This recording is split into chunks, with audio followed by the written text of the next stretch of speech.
কি অবস্থা সকলের? সবাইকে নতুন একটি ভিডিওতে স্বাগতম। আজকে অনেক অবাক হলাম যে এই দোকানটিতে কত রকমের চা ছিল। সাধারণত গ্রামে এসব দেখা যায় না।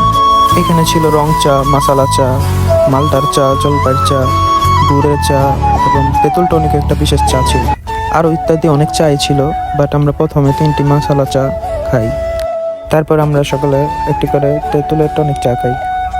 চাটি খুব মজা ছিল।